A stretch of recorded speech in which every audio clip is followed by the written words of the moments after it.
pretende divulgar nos meios de comunicação informações a respeito da perda desse objeto. Estou pedindo para ler mais devagar. Tá certo, eu vou ler mais devagar. Uma pessoa que perdeu um objeto pessoal quando visitou uma cidade pretende divulgar nos meios de comunicação informações a respeito da perda desse objeto e do seu contato para eventual devolução. No entanto, ela lembra que, de acordo com o artigo 1234 do Código Civil, poderá ter que pagar pelas despesas de transporte desse objeto até sua cidade e poderá ter que recompensar a pessoa que lhe restituiu, aliás, o objeto, em pelo menos 5% do valor do objeto. Tá certo? Ela sabe que o custo com transporte será de 1/5 do valor atual do objeto. E como ela tem muito interesse em reavê-lo, pretende ofertar o maior percentual possível de recompensa, desde que o gasto total com as despesas não ultrapasse o valor atual do objeto. Nestas condições, o percentual sobre o valor do objeto dado como recompensa que ele deverá ofertar é igual a. Então, é uma questão simples, muito fácil de resolver. Então, vamos resolver aqui. Ó. Custo do transporte, 1/5 do valor do objeto. Tá certo? Vamos olhar. O valor do objeto ele não é dado no problema. Tá certo? O valor do objeto ele não é dado. Entenderam? Mas o que foi que nós trabalhamos? Que qualquer fração, tá certo? Vamos lá, uma fração, vamos dizer assim, própria, tá certo? Porque tem, eu vou até abrir um espaçozinho aqui, só para me falar rapidamente aqui, para vocês possam entender. Existe a chamada fração própria, tá certo? Entendeu? Própria, entendeu? E existe a fração imprópria, tá certo? E existe a fração aparente. O que quer dizer própria? Porque propriamente é uma fração. Imprópria, porque não é totalmente uma fração. Não é o nome fração não é apropriado, tá certo? Então se chama fração imprópria. E fração aparente é porque aparenta ser uma fração, mas não é, apesar da matemática considerar, mas não é uma fração. Então vamos olhar, por exemplo, Esse cair não é nem perguntando. Hein? Esse cair não é Mas você pode entrar com recurso, sim. Mas não é o que está no livro de matemática? Não, mas, por exemplo, Pedro, o que é uma fração? Aí eu vou citar que você vai entender. Ó. A fração vem de fracionar. Então, por exemplo, serve para vocês alunos também, certo, pessoal? Ó, se você pegar uma barra de chocolate, por exemplo, eu pego uma barra de chocolate que divide 6 pedaços. Se eu lhe der um pedaço, eu lhe dou 1/6. Então, aqui representa uma parte de 6 partes que eu fracionei. Fracionar é dividir, você sabe disso. Tá certo? Se eu lhe der, por exemplo, vamos dizer, 2 pedaços, então você vai ter 2/6. Tá certo? Que termina sendo 1/3. Mas vamos ficar com 2/6, certo? Então, tudo isso aqui são frações. Então, na realidade, isso aqui são frações próprias, porque propriamente dito, isso é uma fração, porque é um pedaço de um todo. Entendeu? De um todo que foi dividido em 6 pedaços.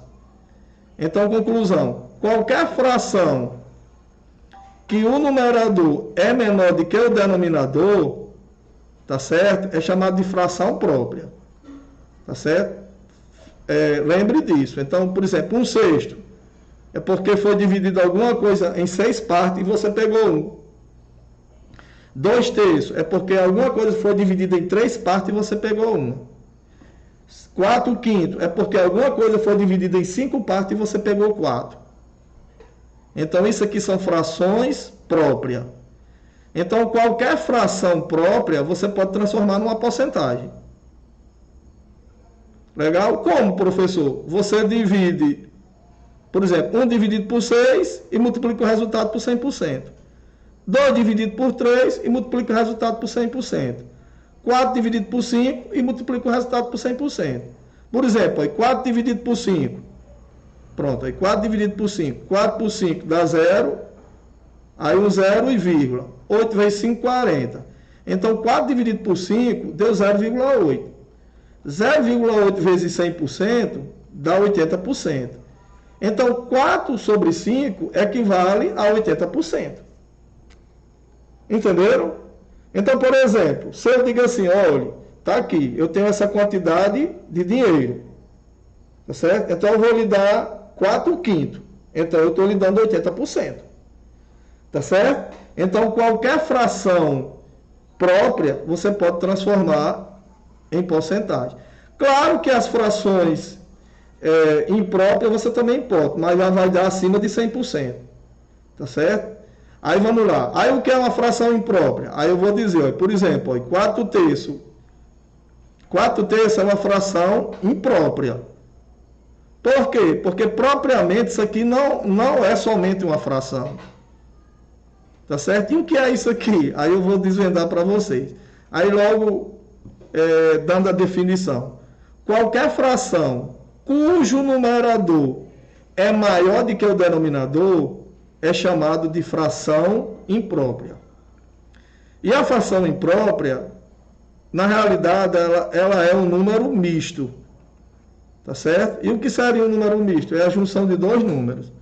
Por exemplo, então 4/3. 4/3 eu posso escrever assim, ó, 3 sobre 3 mais 1 sobre 3. Eu posso escrever assim, ó. Né? 4 mais 1, então 4. Aí, ou seja, soma de denominadores iguais, eu posso somar o que tem em cima e conservar o denominador.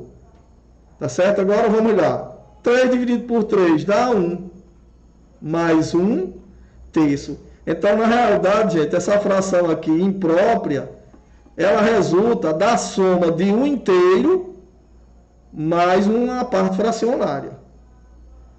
Entendeu? Então, vamos aqui. Vamos supor que eu tenho 2 barras de chocolate, todas do mesmo tamanho. Tá certo? Eu divido uma em 3 pedaços. Aí eu lhe dou a inteira e um pedaço de uma. Então, significa dizer que eu lhe dei um inteiro e 1/3. Então, na realidade, tá certo? Essa fração imprópria, ela veio justamente de 1 inteiro mais 1/3. Mas não é obrigado a ser só 1 inteiro, não, tá certo? Estou dando exemplo com esse exemplo aqui.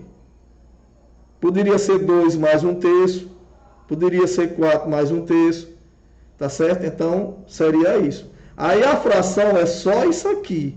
Isso aqui é o inteiro. Por isso que é chamado de fração imprópria. E esse 1 mais 1/3, eu posso escrever assim, ó. 1 vezes... Não, vezes não. Foi mal. 1 aqui na frente e depois 1/3. Então, isso aqui, ó. Isso aqui equivale a isso aqui. Quer ver a prova? 3 vezes 1, 3. Mais 1, 4. Então, dá 4/3. Legal? Então, conclusão. Qualquer fração cujo numerador é maior do que o denominador é chamado de fração imprópria. E lembre disso. Todas as frações impróprias resultou da soma de inteiros mais uma parte fracionária. Por isso que é chamado de fração imprópria. E fração aparente? Aparenta ser fração, mas não é. Por exemplo, 4 dividido por 2. Isso aqui aparenta ser uma fração, mas não é. Porque 4 dividido por 2 dá 2 inteiro. Então é chamado de fração aparente, porque aparenta ser. Então, conclusão. Quando é que uma fração é aparente? Quando o numerador é múltiplo do denominador, ou seja, dá para dividir. Pronto. Valeu essa revisão? Boa. Aí, conclusão. Aí o custo do transporte é 1/5. Aí veja como esse problema é fácil. Ó. Vamos lá. 1/5, se você for transformar em porcentagem, tá certo? Ó, 1/5. Se eu for dividir 1 por 5, vamos dividir aqui. 1 dividido por 5. 1 dividido por 5. Eu tenho R$1 para dividir por 5 pessoas. Tem como as pessoas ganharem em real? Tem não. Todo mundo vai ganhar 0 inteiro. Aí eu acrescento 0 e vírgula. 10 dividido por 5 dá 2. Aí, ó, 0. Então, 1/5, ó, equivale a 0,2. E 0,2 multiplicado por 100% vai equivaler ao quê? A 20%. Tá certo? Agora deixa eu organizar aqui bem direitinho para vocês entenderem. Tá certo? Então, conclusão, ó. Vamos lá, ó. 1/5, 1 dividido por 5 dá 0,2. 0,2 multiplicado por 100% dá 20%. Então, conclusão. Qual é o custo do transporte? É 20%. Só que ele quer dar uma gratificação, tá certo? De no mínimo 5%, né? De pelo menos 5%. Aí você diz, onde é que tem no mínimo aí, professor? Pelo menos significa no mínimo. Então ele quer dar uma gratificação de no mínimo 5%. Só que a gratificação que ele vai dar não pode ultrapassar o valor, tá certo? O valor dos custos. E os custos equivalem o quê? O custo total equivale a 100%. Tá certo? Se o custo do transporte é 20%, para não ultrapassar os 100%, 20% mais 80% vai dar os 100%. Então, conclusão, a gratificação que ele pode dar à pessoa que vai entregar o objeto para ele é de 80% no máximo. No mínimo 5%, no máximo 80%. Tá certo? Então, alternativa o quê? Alternativa é. Não é uma questão fácil? Facílima, Pedro, essa questão aqui. Muito fácil. Tá certo? Agora ela está resolvida aqui, porque vai ser enviado para vocês o slide, para quando vocês forem estudar. Ela está resolvidazinha aqui, bem bonitinha, tá certo? Então, vamos lá. Aí está aqui, ó. Eu dividi 1 por 5, aí multipliquei por cento, dá 20%. Tá certo? Aí o valor do objeto equivale a 100%. Então, conclusão. Se o valor do objeto equivale a 5% e ele diz que não pode ultrapassar o valor do objeto, então se ele tem 20% de despesa, 80% para somar os 100 é para gratificação para o rapaz que vem entregar. Tá bom? Então, alternativa o quê? Alternativa, oferta de 80%, alternativa aliás, é. Aí não deu nenhum valor. Aí você poderia ter assim, professor, eu poderia imaginar um valor? Poderia. Se você imaginar um valor aqui, vai dar a mesma coisa. Tá certo? Essa questão só de raciocinar. Tá certo? Essa questão é só se raciocinar dentro do que você estudou. Lembre-se do que eu disse. Tudo está para 100%. Aí, a partir da situação é que esse preço pode ou aumentar ou diminuir. Tá certo? Vamos lá.